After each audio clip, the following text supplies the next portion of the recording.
Good afternoon to everybody from the audience, for you who are watching us here within this Zoom webinar as attendees. Welcome.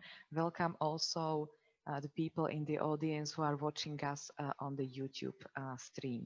And of course, the warmest welcome to the directors of the films that were presented today within the competition section, Fascinations Experimental CZ.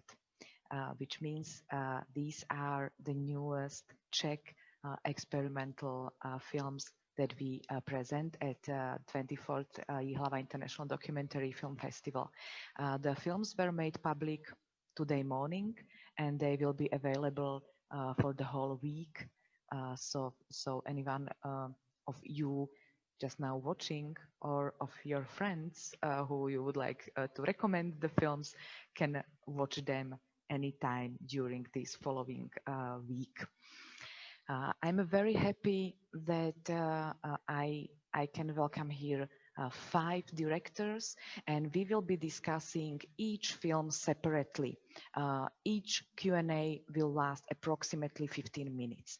I will speak firstly to Lea Petříková about her film After the Magician, then with Zbigněk Baladrán about his film Katastrof, then with Vladimír Turner about his film 14.4 V17.11 or November 17. We will discuss that later. Then we will have questions for Kryštof Brůha about his film Resonare, Solaris, and then with Anežka Horová about her film Edible Water Bottles. Of course, also you from the audience, you who are attendees here in this Zoom webinar, you can ask questions as well. You can participate in the discussion. You can also say your remarks, your comments. So if you want to participate, just use the function raise hand. I will see that you want to speak, and I will unmute you and allow you to talk. So anytime you want to participate in the discussion, please feel free to raise the hand. This session is being recorded, and afterwards it will be also made public in this, the recording will be made public. And now we will talk to Kryštof Brůha about his film. And Kryštof, could you as well help me with the right pronunciation of the title of your film in English? But I think that we use the same title in Czech, if I'm right. Yes, yes. Oh, it's universal. So how should I read it? It's called Resonare, Solaris. Resonare, Solaris. Mm-hmm. Thank you for helping me. And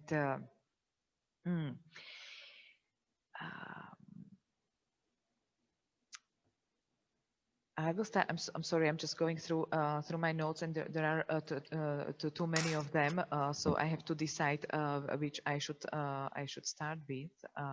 Yeah. So I will start with the commentary because it's like I perceive this film as author, in a way, an author's meditation and explication connected with your other artworks, especially this one kinetic artifact, which is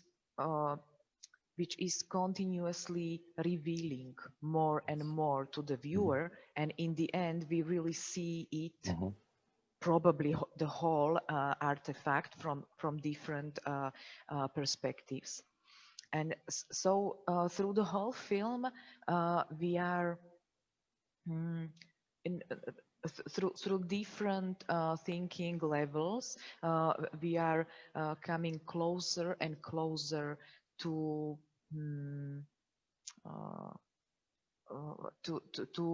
I don't want to say understanding, but to interpreting this this kinetic artifact. And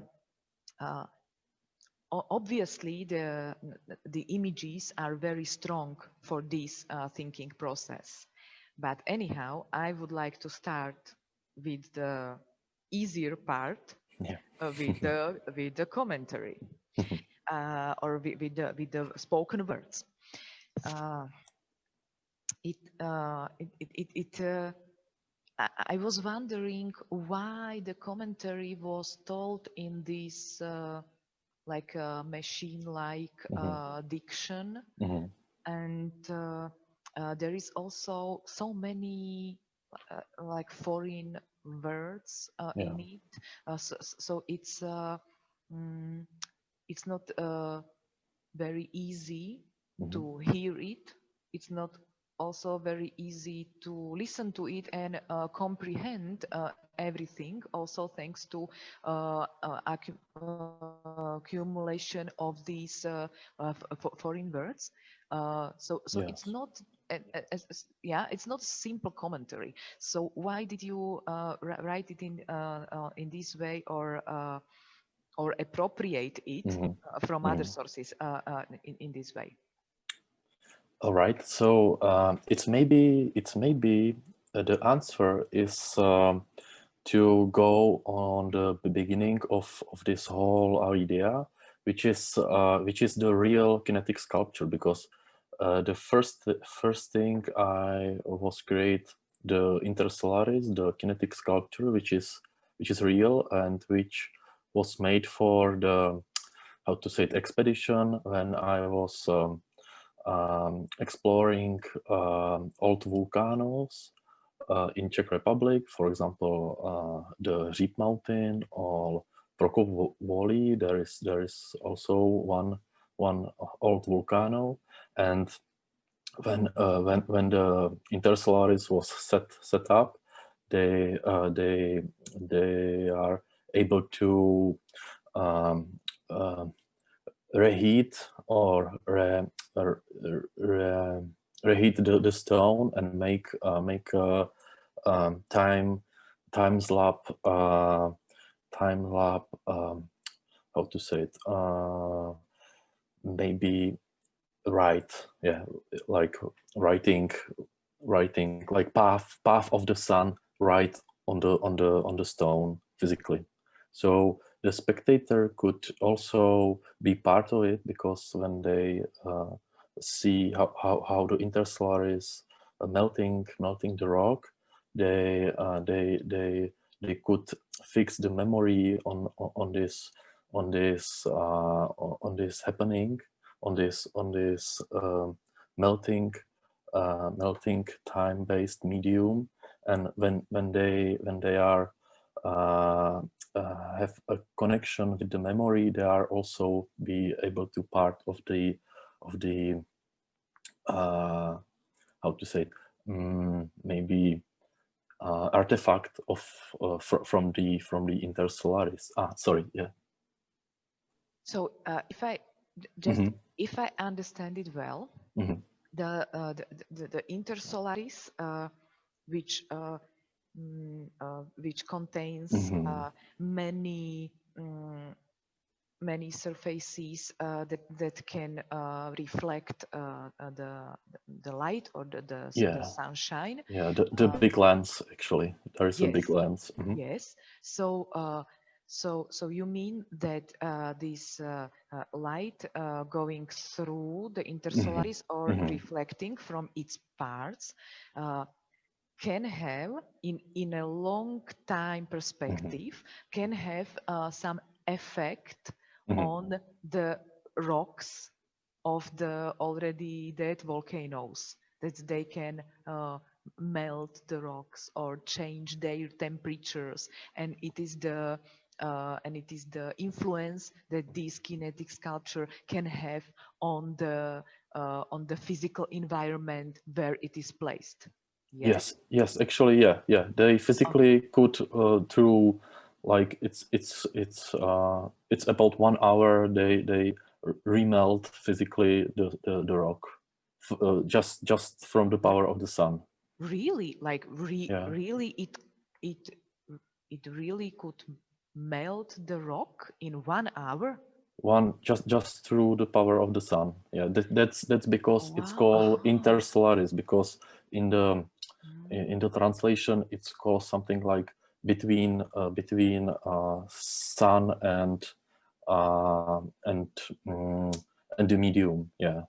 Yeah, I just thought that it's only that we only imagine that this effect could happen, and in real life it could be happening really, but in a very long term. But actually, it can happen in 1 hour. It's interesting. Okay, Maybe sorry. I could show you, because I have here some documentation, but I don't know if it's Please, okay. Yes, you but can, of course. the host must able to sharing the screen. I think you are able. You are not? No, Okay. unfortunately. Sorry, Philip from Ji.hlava. But maybe I have physical portfolio. Philip from Ji.hlava, are you hearing me? Could you please make Kryštof Brůha a co-host of the webinar, so he can share his screen? It's Okay, happened thank you. already. Okay, Kryštof, so you So- are already co-host. You are already co-host, so you can share the screen if you want.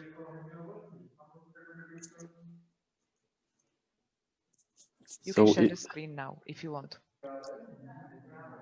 Oh, it's not working still. It's not working. Oh, so I'm But sorry. it's okay. So never mind. Okay, so I will continue, and maybe Okay, so just later. try to describe it.